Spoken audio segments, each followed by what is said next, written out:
अभी आप गूगल पर जाएं और वहां सर्च करें अर्थ्स न्यू मिनी मून। आप शायद ये देखकर हैरान हो कि हमारी जमीन के गिर्द एक नया चांद बनने जा रहा है। जी हाँ, एस्ट्रोनॉट्स के मुताबिक हमारी जमीन के गिर्द एक नया चांद बनने जा रहा है, लेकिन ये चांद ज्यादा अरसे के लिए हमारी जमीन के गिर्द नहीं घूमेगा। इस चांद की ऑर्बिट का ड्यूरेशन 29 सितंबर से 25 नवंबर तक होगा। एस्ट्रोनॉमर्स के मुताबिक इस टाइम पीरियड के बाद ये स्पेस रॉक हमारी जमीन के ऑर्बिट से निकल जाएगा और सूरज के ऑर्बिट में घूमने लगेगा। 7 अगस्त को पहली दफा एस्ट्रोनॉमर्स ने इस स्पेस रॉक को साउथ अफ्रीका में मौजूद एक ऑब्जर्वेटरी से ऑब्जर्व किया। एस्ट्रोनॉमर्स के अंदाजे के मुताबिक इस एस्ट्रॉइड का डायमीटर तकरीबन 37 फीट तक हो सकता है, लेकिन इस एस्ट्रॉइड के साइज के बारे में मजीद जानने के लिए एस्ट्रोनॉमर्स और रिसर्च कर रहे हैं। इस स्पेस रॉक का डायमीटर 16 से 138 फीट के दरमियान हो सकता है। सन 2013 में ऐसे ही एक एस्ट्रॉइड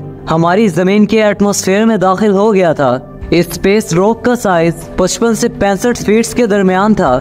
जमीन के एटमॉस्फेयर में दाखिल होने के बाद ये स्पेस रॉक हवा में ही फट गया। इस स्पेस रॉक के फटने से हवा में इतनी ज्यादा एनर्जी रिलीज हुई कि वो जापान के शहर हिरोशिमा पर गिराए जाने वाले एटम बम से भी 20 से 30 गुना ज्यादा थी। इस स्पेस रॉक के मलबे ने 7000 से ज्यादा बिल्डिंग्स को नुकसान पहुंचाया और 1000 से ज्यादा लोग जख्मी हुए। लेकिन इस मिनी मून का हमारी जमीन के साथ टकराने का कोई खतरा नहीं, क्योंकि एस्ट्रोनॉमर्स के मुताबिक इस मिनी मून का हमारी जमीन से फासला तकरीबन 4.2 मिलियन किलोमीटर होगा। ये फासला हमारी जमीन और चांद के दरमियान फासले से तकरीबन 10 गुना ज्यादा है। अक्सर ऐसे एस्ट्रॉइड्स हमारी जमीन के करीब आकर जमीन की ग्रेविटेशनल फोर्स की वजह से जमीन के गिर्द घूमने लग जाते हैं। इनमें से कुछ एस्ट्रॉइड्स सिर्फ चंद दिनों तक हमारी जमीन के गिर्द चक्कर लगाते हैं और जमीन के गिर्द एक पूरा चक्कर लगाए बगैर सूरज की ग्रेविटेशनल फोर्स की वजह से सूरज की ऑर्बिट में चले जाते हैं। लेकिन कुछ एस्ट्रॉइड्स हमारी जमीन के गिर्द 1 साल या इससे ज्यादा अरसा के लिए रह सकते हैं और इस दौरान ये हमारी जमीन के गिर्द 1 या इससे ज्यादा चक्कर लगा लेते हैं। फरवरी सन 2020 को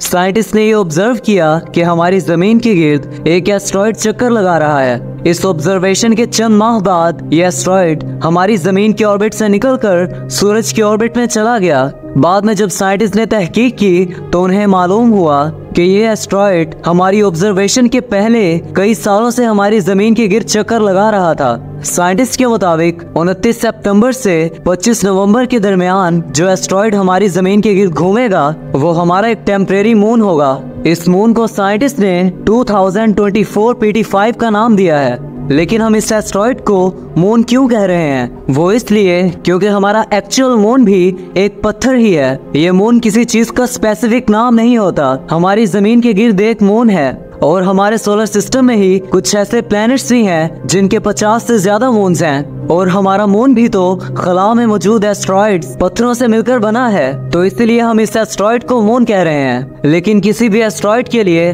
मून बनना आसान नहीं होता। वो इसलिए क्योंकि मून बनने के लिए एक एस्ट्रॉइड की स्पीड और डायरेक्शन बिल्कुल ठीक होनी चाहिए ताकि हमारी जमीन की ग्रेविटी इस एस्ट्रॉइड को पकड़ के हमारी जमीन के गिर्द घुमा सके। लेकिन अब सवाल ये पैदा होता है कि ये एस्ट्रॉइड्स आखिर बने कैसे थे और क्या फ्यूचर में हमारी जमीन को इन एस्ट्रॉइड से कोई खतरा है?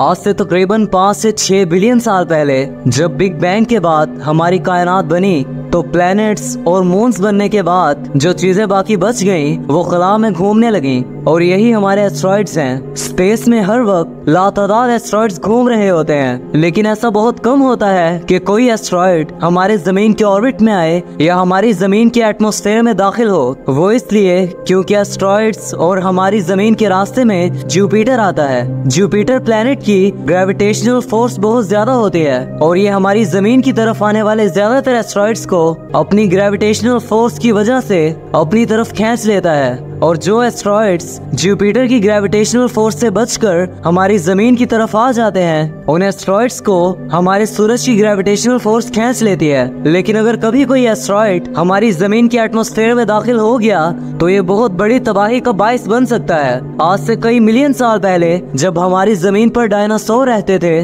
तब भी एक एस्ट्रॉइड स्पेस से हमारी जमीन के एटमॉस्फेयर में दाखिल हो गया था। इस एस्ट्रॉइड के हमारी जमीन पर इतने गहरे असरात थे कि 25 किलो से ज्यादा वजन रखने वाला हर जानदार मर गया। इस एस्टेरॉयड की जमीन पर गिरते ही हमारी जमीन के उस हिस्से का दर्जा हरारत कई हजार डिग्री सेंटीग्रेड तक पहुंच गया था। इस एस्टेरॉयड की जमीन पर गिरने से इतनी ज्यादा डस्ट पैदा हुई कि तकरीबन 1 से 2 साल तक हमारी जमीन तक सूरज की रोशनी ना पहुंची। एक छोटा सा एस्टेरॉयड भी हमारी जमीन पर बहुत बड़े नुकसान का बायस बन सकता है, लेकिन ऐसा बहुत कम होता है क्योंकि ज्यादातर जुपिटर या सूरज इन एस्टेरॉयड्स को अपनी ग्रेविटेशनल फोर्स की वजह से हमारी जमीन से दूर खींच लेते हैं।